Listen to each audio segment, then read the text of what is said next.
எப்படி இருக்கீங்க? கடவுள்கிட்ட பேசுனீங்களா? தொடர்ந்து பேசுவோங்க. இஸ்ரவேலே கேள், நம் ஆண்டவராகிய கடவுள் ஒருவரே ஆண்டவர்.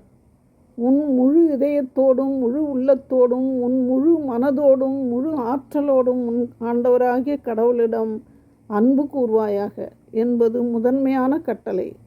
உன் மீது நீ அன்பு கூறுவது போல உனக்கு அடுத்திருப்போர் மீதும் அன்பு கூறுவாயாக என்பது இரண்டாவது கட்டளை. இவற்றை விட மேலான கட்டளை வேறு எதுவுமே இல்லைங்கிறாருங்க.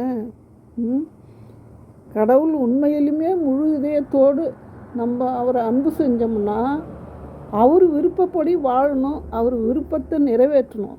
இதுதான் கடவுளை நம்ம அன்பு செய்கிற உண்மையான அன்பு. இது முதலாவது கட்டளைங்கிறாரு.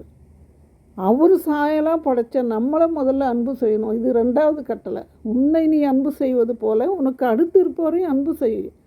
அப்போ தான் கடவுள் நம்மளை எந்த நோக்கத்துக்காக இந்த உலகத்தில் படைத்தாரோ அந்த இலக்கை அடைய உனக்கு முன் ஒரு தூதனை அனுப்பியிருக்கேங்கிறாரு.